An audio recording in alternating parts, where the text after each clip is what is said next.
بنی اسرائیل میں ایک بزرگ تھے داموس رحمۃ اللہ علیہ۔ وہ کسی بستی سے گزر رہے تھے، وہاں پر پہاڑی پر نظر پڑی تو دیکھا کہ پہاڑی کے اوپر کوئی سبزہ نہیں ہے، کوئی درخت نہیں ہے، اور دیکھ کر دل کے اندر خیال آیا کہ کاش یہاں پر سبزہ ہوتا اور یہاں درخت ہوتے، کتنا پیارا لگتا۔ حالانکہ یہ بات کوئی اللہ کی قدرت میں عیب نکالنے کے لیے حضرت داموس رحمۃ اللہ علیہ نے نہیں کہی تھی، بس ویسے ہی دل کے اندر خیال آ گیا کہ کاش کتنا اچھا لگتا یہاں پر یہ چیزیں ہوتی۔ تو فوراً اللہ کی طرف سے الہام ہوا کہ داموس، آپ نے ہماری قدرت میں عیب نکال دیا ہے، ہم نے جس چیز کو جیسا بنایا ویسا صحیح بنایا ہے۔ اب جیسے ہی یہ الہام اور کشف ہوا، ان کے دل کے اندر یہ بات آئی تو فوراً اللہ کے سامنے عاجزی کرنے لگے اور کہنے لگے یا رب معاف فرما دیجیے۔ اور جلد بازی کے اندر جیسے آدمی یہ طے کر لیتا ہے کہ میرے سے یہ گناہ ہو گیا تو میں یہ کام کروں گا، یہ کام کروں گا، یہ کام کروں گا، گناہ معاف فرما دیجیے، ایسے ہی انہوں نے کہہ دیا کہ اللہ نہ کھاؤں گا نہ پیوں گا جب تک کہ یہ گناہ تو معاف نہیں فرمائے گا۔ انہوں نے طے کر لیا۔ جیسا کہ حکیم الامت حضرت تھانوی رحمۃ اللہ علیہ فرماتے ہیں کہ کسی بندے سے کوئی گناہ ہو جائے، گناہ سرزد ہو جائے تو وہ یہ طے کر لے کہ میں اتنا صدقہ کروں گا، اتنے روپے صدقہ کروں گا، اتنی نمازیں پڑھوں گا، اتنے دینی کام کروں گا، تو اللہ رب العالمین اس طے کرنے کی بنیاد پر اس کے گناہ کو معاف فرما دیتے ہیں۔ اس طریقے سے انہوں نے اپنے اوپر طے کر لیا نہ کھاؤں گا نہ پیوں گا، کیوں غلطی مجھ سے ہو گئی، مجھے پتہ نہیں تھا اللہ ناراض ہو جائے گا، اللہ ناراض ہو گیا، لہذا جب تک اللہ راضی نہیں ہوگا جب تک میں کچھ نہیں کھاؤں گا نہ پیوں گا۔ داموس رحمۃ اللہ علیہ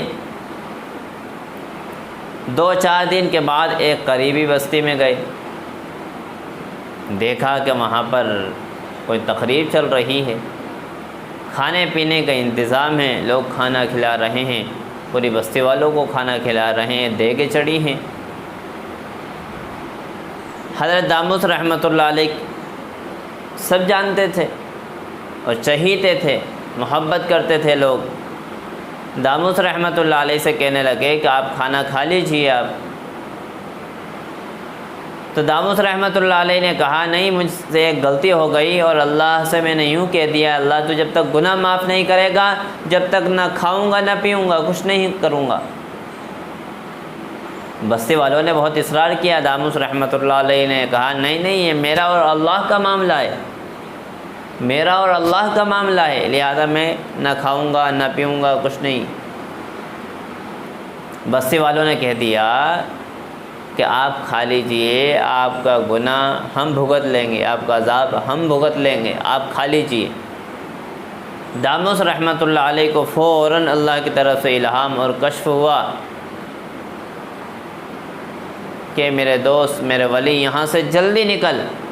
حضرت داموس رحمۃ اللہ علیہ وہاں سے نکلے، اللہ رب العالمین نے ساری بستی والوں کو ہلاک کر دیا، یعنی زمین پھٹی اور زمین کے اندر دھسا دیا سب کو۔ تو یہ ہے گناہوں پر، جیسے آج کے لوگ کہتے ہیں ہماری قبر میں ہم دیکھ لیں گے، تو اللہ رب العالمین نے ان بستی والوں کو ترنت عذاب میں مسلط کیا کہ چکھو ہمارے عذاب کا معاملہ۔ یہ جملے بہت خطرناک بعض دفعہ فوراً قبول ہوتے ہیں اور بندہ اس میں ملوث ہو جاتا ہے اور اللہ فوراً پکڑ کرتے ہیں، کوئی پریشانی لاحق ہو جاتی ہے، بڑی بیماری آ جاتی ہے، یا پھر آدمی ایسی مصیبت میں پھنستا ہے کہ اس سے نکل نہیں سکتا۔ یہ سب اللہ کے عذاب کی علامتیں ہوتی ہیں بعض دفعہ۔ تو یہ جملے جو ہے نا ہماری قبر میں ہم دیکھ لیں گے، یہ جملے انسان کو بولنا نہیں چاہیے۔ جب قبر میں آدمی جائے گا، جب پتہ چلے گا تو یہ ہے نصیحت ہمارے لیے کہ اللہ نے کیا کام کیا کہ ندامت پر تو نجات دے دی۔ جو ندامت کرتا ہے شرمندگی، اللہ کے سامنے عاجزی کرتا ہے، ندامت پر تو نجات ہے اللہ کے لیے، اور جو جرأت کرتا ہے آگے بڑھتا ہے اس پر عذاب ہے۔ ندامت پر نجات اور جرأت پر عذاب، یہی چیز ہے کہ ندامت حضرت داموس رحمۃ اللہ علیہ نے کی، اللہ نے معاف کیا، اور جرأت بستی والوں نے کی، اللہ رب العالمین نے ان کو ترنت عذاب میں ملوث کر دیا۔ اللہ رب العالمین ہم سب کی